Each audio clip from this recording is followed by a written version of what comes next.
Welcome back to Haunted World, where we delve into the chilling and mysterious realms of true crime. Today, we're embarking on a journey through a case that is not only filled with unexpected twists, but also reveals the darker sides of human nature. This is the story of Sharon Marshall, a tale woven with secrets, betrayal, and tragedy that feels as if it were ripped straight from the pages of a suspenseful thriller. But rest assured, every detail is rooted in reality. Our story begins in 1975, when a young girl named Suzanne Marie Savakis was just around 5 or 6 years old. She had a mother, Sandra Sandy Chipman, and 3 siblings. At the time, her mother was struggling financially and made a decision that would ultimately change all of their lives forever. She married a man named Franklin Delano Floyd. Floyd presented himself as a caring stepfather, but in reality, he was a convicted criminal with a dark and violent past. He had already spent time in prison for a string of offenses, including sexual assault, attempted kidnapping, and bank robbery. But Sandra had no idea about the true nature of the man she had just married. Shortly after their marriage, Sandra was sentenced to 30 days in jail for writing bad checks. When she was released, she returned home, only to find that her children were gone. Franklin Delano Floyd had disappeared with all of them.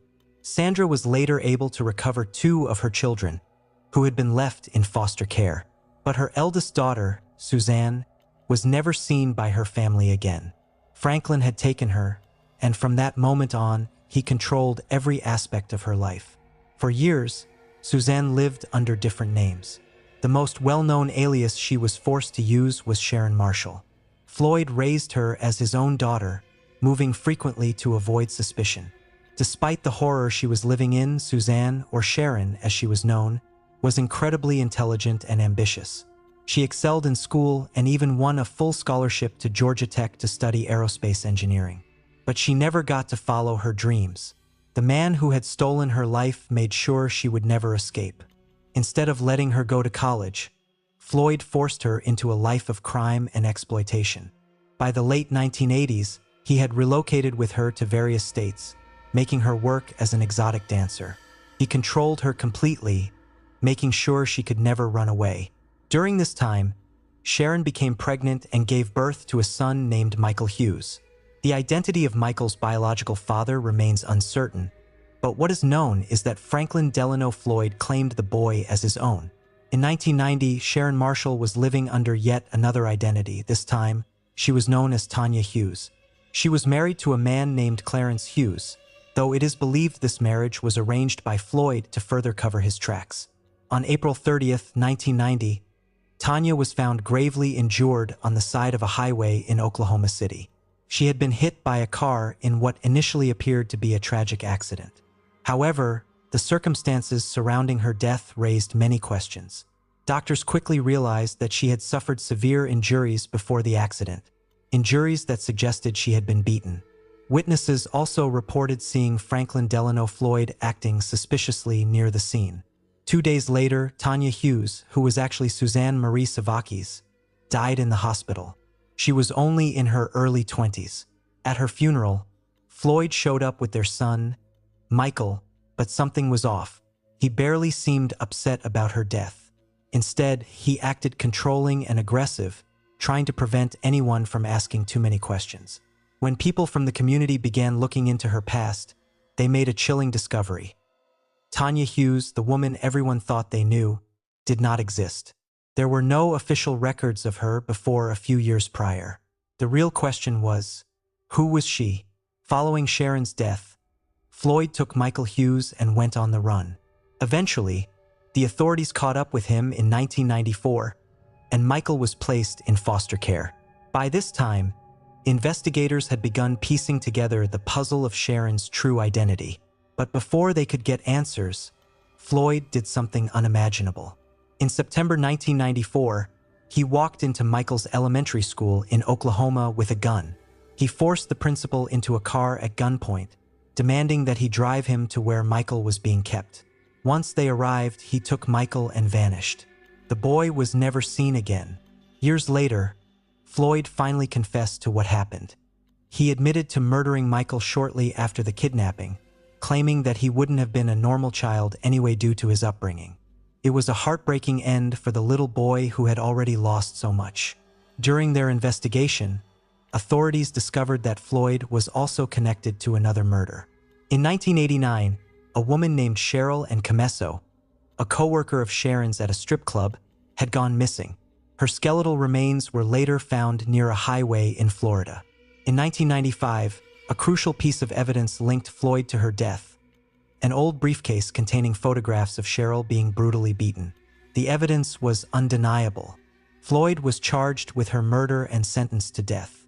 It wasn't until years later that DNA testing officially confirmed that Sharon Marshall was actually Suzanne Marie Savakis, the little girl who had been stolen decades earlier. Franklin Delano Floyd remained on death row in Florida for years until he died of natural causes in January 2023. This case is one of the most disturbing and heartbreaking true crime stories of all time. A little girl was stolen from her family, forced to live under false identities, manipulated, and abused for her entire life.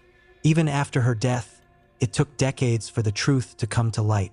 And what makes it even more terrifying, cases like this still happen today. If you found this story disturbing, make sure to subscribe to Haunted World for more cases like this. And remember, sometimes the scariest stories aren't the ones from horror movies.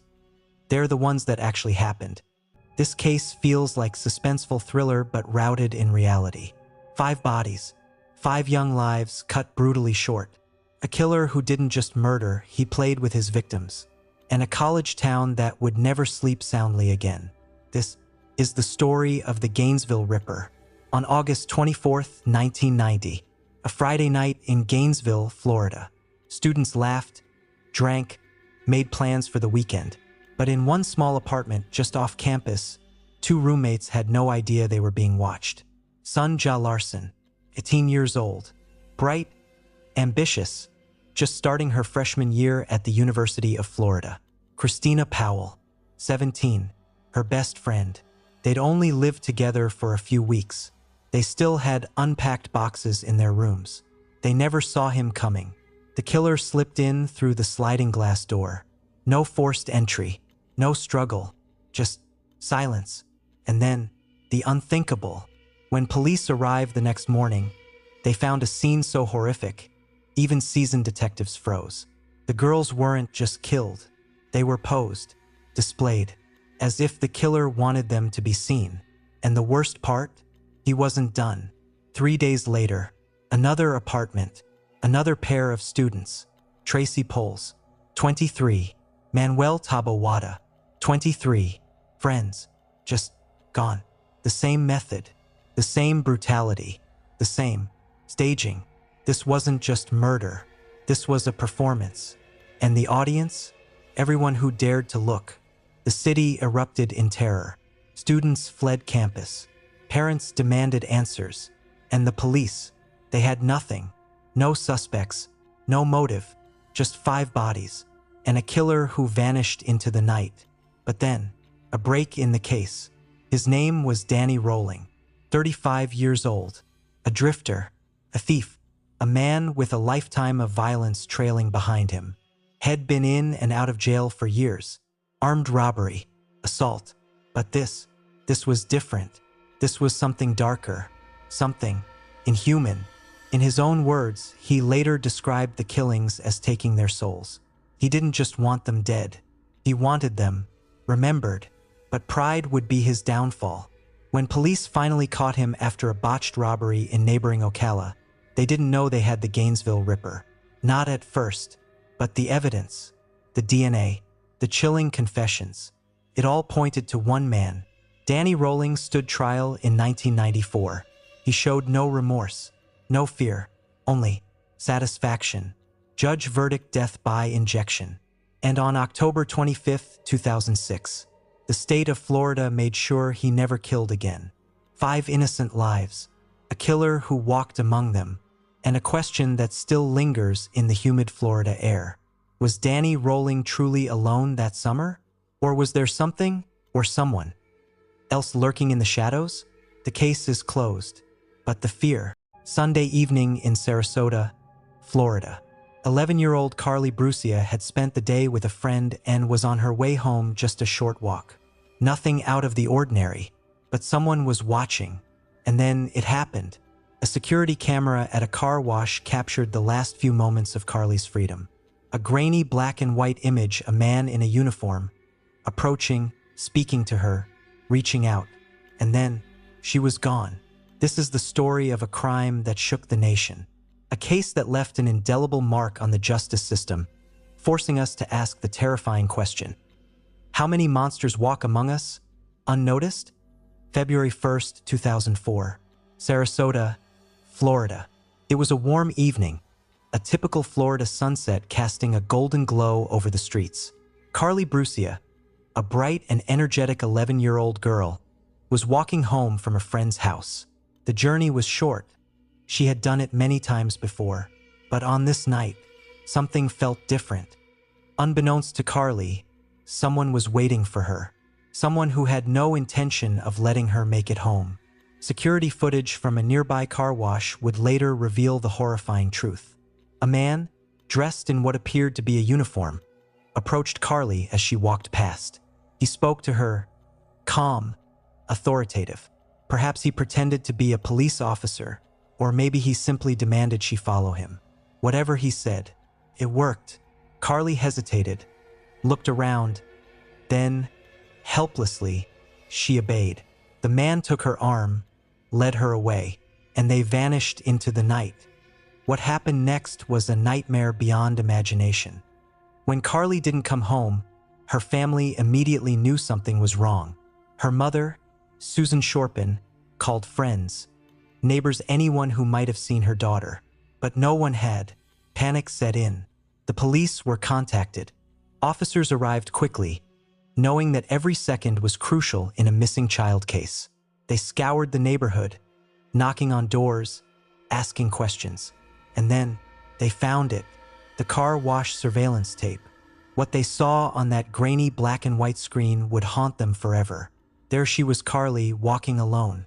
Then, a man, tall, stocky, wearing a uniform, stepping into the frame.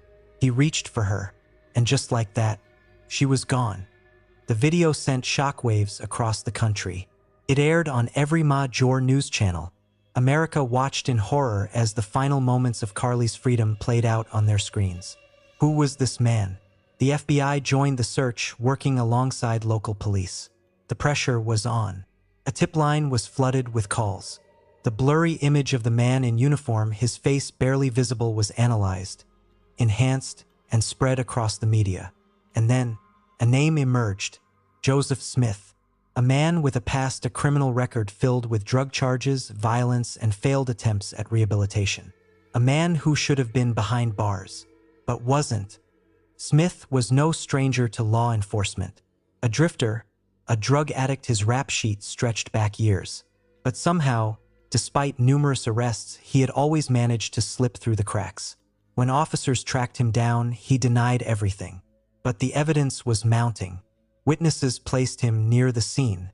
His history of violence made him an obvious suspect. And then a chilling discovery. Carly's lifeless body was found behind a church, discarded like trash, left in the dirt. The nation's worst fears were confirmed. Carly Brucia was gone. Joseph Smith stood trial, facing the full weight of his crimes. The evidence was overwhelming. The surveillance footage, the DNA, the damning testimony. The jury deliberated. The verdict was swift. Guilty. A death sentence was handed down. But for Carly's family, there was no justice, only an unbearable emptiness where their daughter once was. Years passed. Appeals were filed. Smith remained on death row, a hollow shell of a man. And then, in 2022, fate decided his punishment. Joseph Smith died in prison, not by execution, but by illness, a fate far kinder than what he had given Carly. Carly Brucia's story is more than just a tragic headline. It's a warning, a reminder that predators walk among us, hidden in plain sight, that the justice system sometimes fails to keep them behind bars. Carly's face, frozen in that grainy surveillance footage, is an image burned into history, a haunting reminder of innocence stolen. We tell these stories not to instill fear, but to ensure that the past is never forgotten. Because the monsters, they're still out there, and they're waiting. Fire can destroy evidence. Fire can erase secrets, but fire can also betray a killer. October 1996. A night, a house inside, a woman trapped, burning alive. Her name was Roxanne Duran, and her death was no accident, because when the smoke cleared, the evidence told a different story. A story of scratches, a story of blood, a story of a husband who wasn't grieving. He was lying. The 911 call came in just after midnight. Derek Duran's voice frantic, desperate. "My wife is inside. Please, hurry." But when firefighters arrived, something felt off. First, the scratches. 3 deep gashes on Derek's face. "The dog did it," he said. But the dog was outside, locked in the yard, untouched by the flames. Then the blood, a single drop on his pants. Roxanne's blood. She must have cut herself cooking, Derek claimed. But the autopsy told a darker truth. Roxanne didn't die from the fire. She was dead before the flames ever touched her. The propane line, disconnected, a deliberate act. The fire was no accident. It was staged, a cover-up. But for what? The prosecution argued Derek attacked Roxanne, strangled her, then set the fire to hide the crime. But the defense fought back. No proof of strangulation, no murder weapon, just suspicions. And yet, the jury believed him guilty. Manslaughter, arson, 10 years in prison. But even after the verdict, the questions lingered. Did they get it right? Or was Derek Duran the wrong man? Derek served his time, walked free, built a new life, even remarried. But true crime fans, they never forgot. Because here's the thing about fire. It doesn't just destroy, it exposes. And the cracks in Derek's story, they never fully healed. So what really happened that night? Was it murder or a terrible mistake? One thing's certain. In the ashes of Roxanne Duran's death, the truth is still. She was young, full of dreams, and far from home. But someone was watching her every move. And one day, she disappeared. What happened next became one of the most disturbing stories the world has ever known. Lindsay Hawker was born on May 5, 1984, in the town of Ruislip in London, England. She was known for her vivacious and warm personality. In 2006, Lindsay decided to embark on a new adventure and moved to Japan to teach English. Inspired by her passion for teaching and love for travel in Japan, Lindsay quickly adapted to her new life, building friendships and enjoying the rich cultural experiences the country offered. She was noted for her dedication to her students and enthusiasm in the classroom. Her friends remembered her warmth and kindness, painting a picture of a vibrant and promising young woman with a bright future. On March 24, 2007, Lindsay met Tatsuya Ichihashi at a bar in Tokyo, where she was enjoying a night out with a few friends. Ichihashi was charming, appearing friendly and appealing. They engaged in conversation, and despite warning signs, Lindsay decided to go to his apartment after the decision would prove fateful. Reports later suggested that Ichihashi was lying about his age and even his background, further demonstrating how easily someone can be deceived. Masking true intentions behind a facade of charm, friends began to grow concerned when Lindsay did not return home the following day. She was expected to attend a gathering with friends but never showed up. Panic set in when her friends reported her disappearance to the police. The initial response included reviewing security footage from the area, which revealed Lindsay leaving the bar with Ichihashi days past.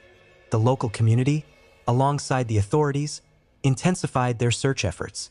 Missing posters featuring Lindsay's face were plastered across Tokyo, drawing public attention, and the investigation quickly focused on Ichihashi as the prime suspect.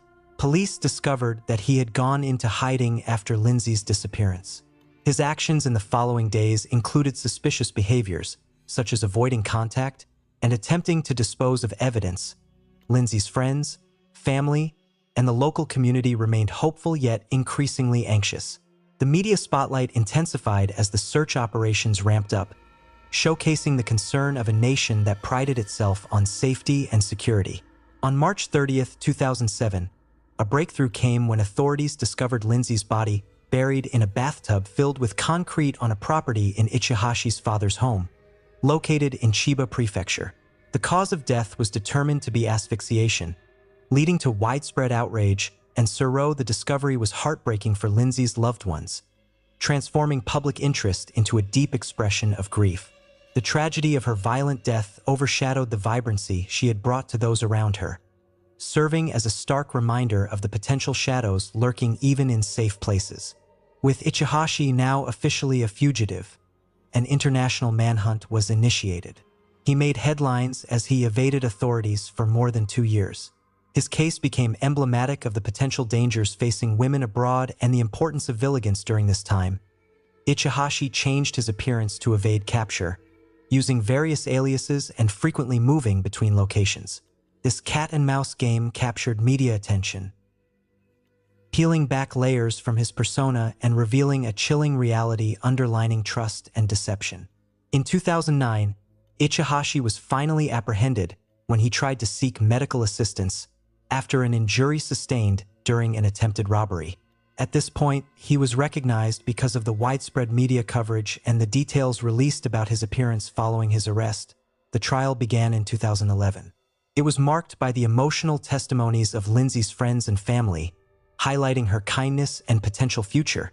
Ichihashi's defense claimed the killing was an accident, a claim met with disdain by those who knew Lindsay. Ultimately, Ichihashi was convicted of murder and sentenced to life in prison, bringing some closure to Lindsay's family and friends, though the heartbreak remained. Lindsay Hawker's tragic case had profound effects, raising awareness about safety and crime against women, especially expatriates living abroad. It inspired discussions about the importance of caution and personal safety, compounding broader dialogues around violence and victim. Her case is often cited in discussions about the risks faced by travelers and foreign workers worldwide, emphasizing that vigilance is a critical need, irrespective of perceived security in one's surroundings. The memory of Lindsay Hawker lives on, not just in her family and friends, but in the lessons gleaned from her tragic story. The life and untimely death of Lindsay Hawker remind us of the fragility of life and the importance of vigilance. 1984. 9-year-old Christine Jessup steps off her school bus, her red hair bouncing in the autumn sun. She waves goodbye to her friends and vanishes into thin air. For 3 agonizing months, her family begged for answers. Then, on New Year's Eve, a gruesome discovery. Christine was found brutally murdered, stabbed, assaulted, left in a field 50 kilometers from home. And the man they blamed? Her own neighbor, a quiet, eccentric man named Guy Paul Morin.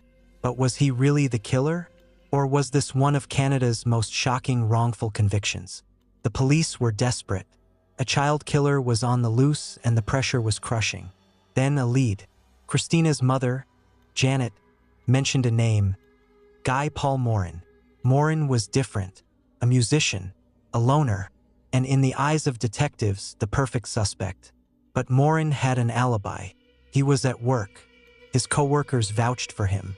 The evidence? Flimsy. Yet they charged him anyway. The first trial ended in acquittal. The jury didn't buy it, but the Crown wasn't done.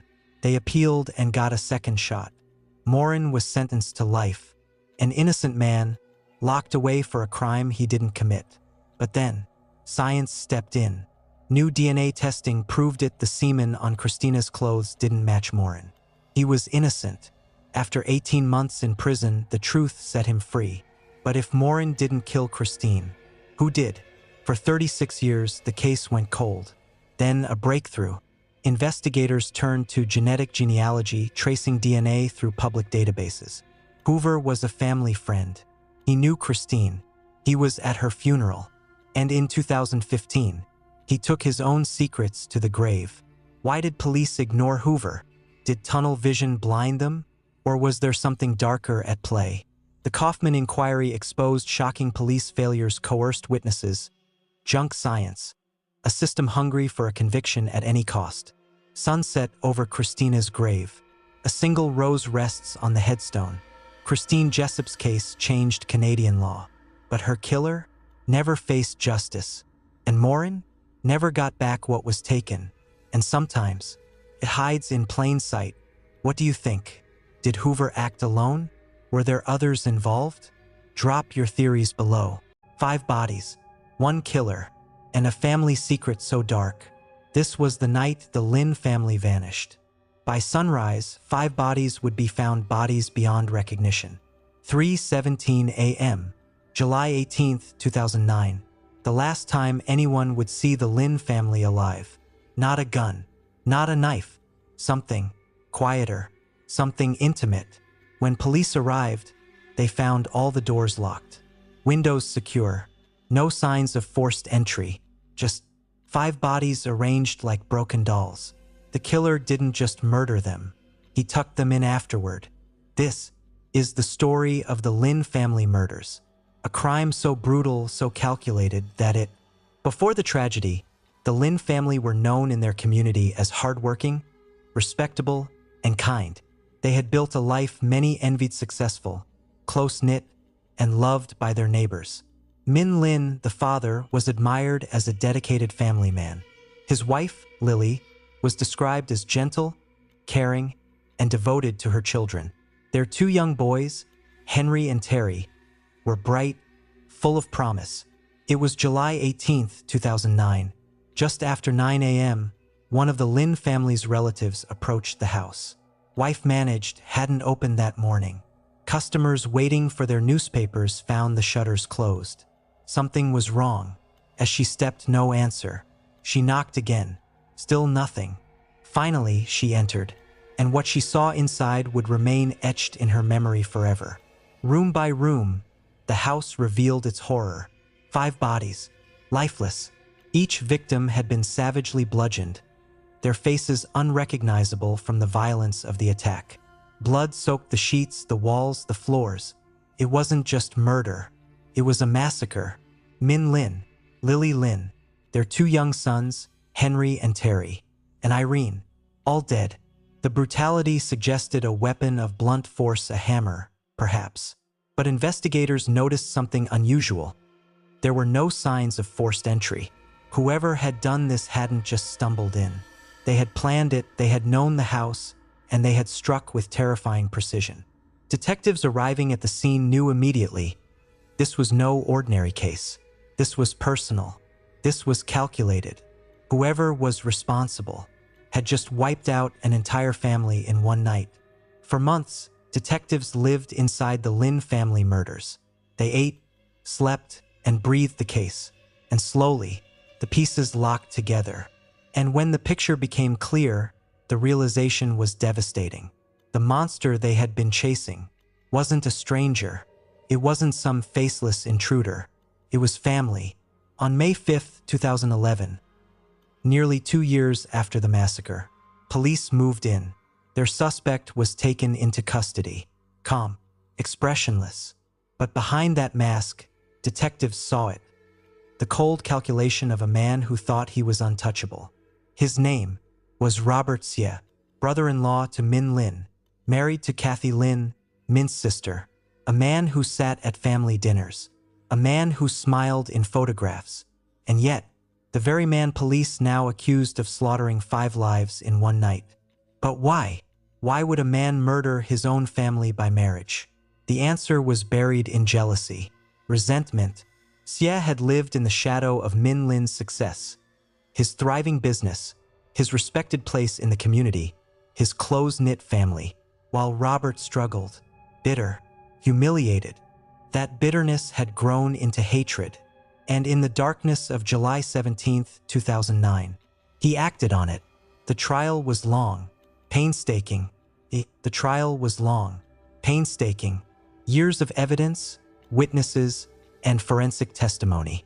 The defense fought hard, insisting there was no direct proof, no weapon, no clear link tying Robert Xie to the killings. But the prosecution painted a chilling picture. The DNA evidence, the inconsistencies in his alibi, the strange behavior after the murders, and most of all, the motive that burned beneath the surface, jealousy so consuming, it had driven him to erase an entire family.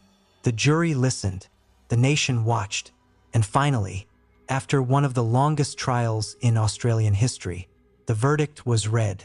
Robert Xie, guilty of 5 counts of murder, sentenced to life imprisonment, no chance of parole. He would never walk free again. For the surviving relatives, there was no victory. No sentence could undo the horror of that July morning. But there was truth, and there was justice. The Lin family murders left scars far beyond one household, a community's sense of safety shattered, a family name forever tied to one of the most brutal crimes in Australian history. And the lesson? That evil doesn't always come from the shadows outside. Sometimes it sits at the table, smiles in your photographs, calls itself family. The house on Boundary Road stands silent now, but the echoes of that night remain, a reminder that behind closed doors, the darkest secrets can hide in plain sight.